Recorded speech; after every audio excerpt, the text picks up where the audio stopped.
নতুন দিনের সরকার কেমন দেখতে চান? আপনার প্রত্যাশা কি?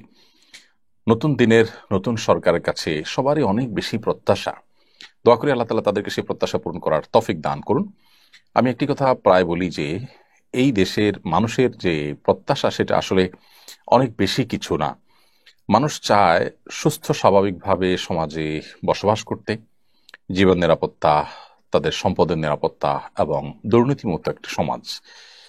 এই বিষয়গুলো যদি মোটামুটি এনশিওর করা যায় তাহলে সেক্ষেত্রে খুব বেশি আর প্রত্যাশার জায়গা মানুষের থাকে না। তারপর আমি পয়েন্ট আকারে কয়েকটি আমার ব্যক্তিগত অপিনিয়ন থেকে আমি কিছু প্রত্যাশার কথা উল্লেখ করতে চাই। প্রথমত, সংখ্যালঘুদের নিরাপত্তার পাশাপাশি সংখ্যাগরিষ্ঠ মানুষের চিন্তা, বিশ্বাস এবং চেতনা এগুলো যেন নতুন সরকারের দায়িত্বশীলদের কথা এবং কাজে প্রতিফলিত হয়।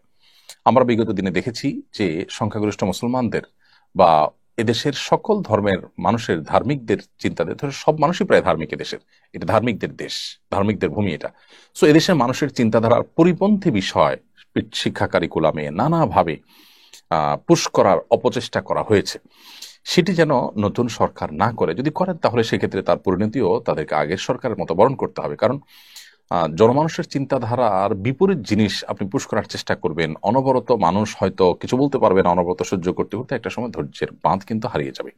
এই যে গণ আন্দোলন হলো, সর্বস্তরের মানুষ ঝাঁপিয়ে পড়লো, এটির একটি কারণ নয়, এর বহুবিধ কারণ আছে। নানা দিক থেকে মানুষ কোণঠাসা হয়েছে, সবার পুঞ্জীবিত ক্ষোভগুলো মানুষ প্রকাশ করবার একটা সুযোগ পেয়েছে। সো নতুন সরকার যেন সে বিষয়ে দায়িত্বশীল থাকে, যে সংখ্যালঘুদের নিরাপত্তার বিষয়টি যেমন দেখা দরকার, সংখ্যাগরিষ্ঠ মানুষের চিন্তা চেতনার পরিপন্থী কোনো কাজ যেন চাপিয়ে দেওয়া না হয়, সেটা যেন নতুন সরকারের সবার কথা এবং কাজের মধ্যে প্রতিফলিত হয়, এটা তাদেরকে খেয়াল রাখতে হবে।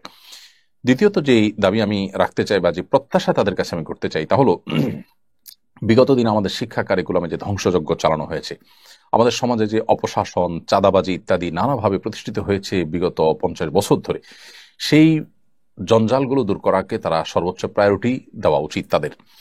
এবং গণমানুষের প্রত্যাশা পূরণ হয় এরকম শিক্ষা কারিকুলাম পাঠ্যপুস্তক প্রণয়ন করা দরকার। সেই সাথে চাঁদাবাজ এবং লুটতরাজকারী এবং সন্ত্রাসী, দুর্নীতিবাজ এদেরকে দমন করতে হবে।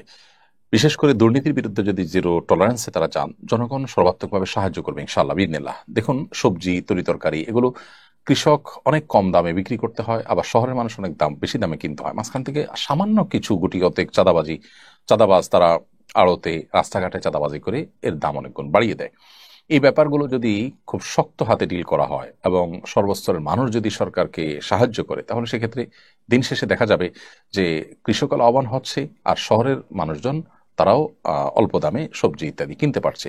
এরকম বহু ক্ষেত্রে চাঁদাবাজি আমাদের দেশে চলমান আছে। রাস্তাঘাটে আপনি দেখবেন যে মেইন রোডের উপরে গাড়ির যে অবস্থা, আপনার মহাখালীতে অনেক জায়গাতে দেখবেন যে মেইন রোডের উপরে সারিবদ্ধভাবে বড় বড় বাস দাঁড় করিয়ে রাখা হয়েছে, পার্কিং করে রাখা হয়েছে 2 সারি 3 সারি করে, রাস্তার অর্ধেক তাদের দখলে। আপনি ব্যবসা করছেন অথচ জনগণের ট্যাক্সের তৈরি করা, টাকায় তৈরি করা রাস্তাকে আপনি পার্কিং বানাচ্ছেন। এত টাকাতে আপনি বাস কিনতে পেরেছেন, আপনি পার্কিং এর জায়গার ব্যবস্থা করতে পারেন নাই।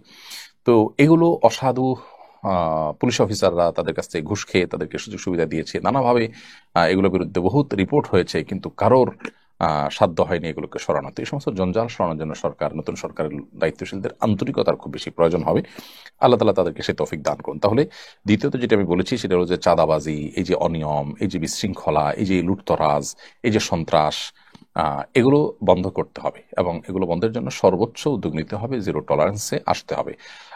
সেই সাথে আরেকটি পয়েন্টও বলেছি, তা হলো যে শিক্ষা কারিকুলামে যে মেসাকার চালানো হয়েছে এবং গণমানুষের চিন্তার পরিপন্থী জিনিস সেখানে পুশ করা হয়েছে, এগুলোকে যেন পরিবর্তন করা হয়, তাহলে সেক্ষেত্রে জনগণের চাহিদার পূরণ হবে।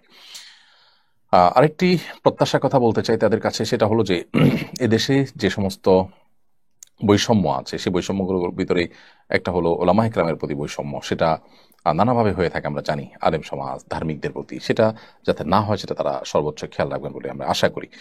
দোয়া করি তাদের জন্য, আল্লাহ তাআলা তাদেরকে আমাদের প্রত্যাশাগুলো পূরণ করার তৌফিক দান করুন, তারা যেন সঠিকভাবে সঠিক কাজটা করতে পারেন, অপশাসন দূর করতে পারেন, নিরাপত্তা নিশ্চিত করতে পারেন। আরেকটি প্রত্যাশা তাদের কাছে বলতে চাই সর্বশেষ, সেটা হলো যে নিরাপদ খাদ্য, নিরাপদ পানীয় এবং নিরাপদ ঔষধ নিশ্চিত যেন করা যায়। পৃথিবীর অন্যান্য দেশে নিশ্চিন্তে আপনি পানি পান করতে পারবেন, খেতে পারবেন, খাদ্যের মধ্যে ভেজাল দেওয়ার সামর্থ্য কারণ নেই। কথা এবং কাজে মিল আছে। আমাদের দেশে যে কোনো ফুড বলেন, আপনার পানীয় বলেন, ঔষধ বলেন, এক ঢোক পানি কোথাও আপনি পান করবেন, নিশ্চিন্তে পান করার সুযোগ নেই। কোনটা শতভাগ নিরাপদ পানি আমাদের স্বাস্থ্যের জন্য ভালো এটা এক কথায় বলার মতো কোনো পরিবেশ নেই। তার মানে এত বছরে এতগুলো সরকার আসলো গেল, আমাদের এক ঢোক পানি, নিরাপদ পানির ব্যবস্থা কেউ করতে পারেনি। আমরা বাজারে, দোকানে, রাস্তাঘাটে, রেস্টুরেন্টে খাবার গ্রহণ কিনবো, আমরা আপনার সবজি কিনবো, ফলমূল কিনবো, এগুলোতে কোনো বিষাক্ত কিছু থাকবে না, আমাদের কিডনি, আমাদের হার্ট, আমাদের শরীরকে ধ্বংস করবে, আমাদের ক্যান্সারে আক্রান্ত করবে, এরকম কোনো বিষয় থাকবে না। এটুকু জিনিস কোনো সরকার এখানে নিশ্চিত করতে পারেনি। অর্থাৎ নিরাপদ খাদ্য, নিরাপদ পানীয় এদেশে নিশ্চিত হয়নি। ঔষধের মধ্যে ভেজাল দেওয়া হয়, কত বড় অন্যায় হতে পারে, কত বড় অবিচার হতে পারে যে যে ওষুধ সেবন করে একটা মানুষ, অসুস্থ মানুষ ভালো হবে, সেটা খেয়ে তিনি প্রতারিত হচ্ছেন, তার অসুস্থ ভালো হচ্ছে না, বরং আর অসুস্থ হয়ে যাচ্ছেন। তো এই সমস্ত ক্ষেত্রে যে সমস্ত অনাচারগুলো আছে সেগুলোকে একটু প্রায়োরিটি দিয়ে সেগুলোর বিরুদ্ধে কাজ করতে হবে। যদিও অনেক কঠিন কাজ তাদের, আল্লাহ তাআলা তাদের কাজগুলোকে সহজ করে দিন এবং সর্বস্তরের মানুষ তাদেরকে সাহায্য করুক। আমাদের দেশটা দিন শেষে ভালো থাকুক, ভালো থাকুক আমাদের ঈমান, আমাদের আমল, আমাদের দিন, সবকিছু।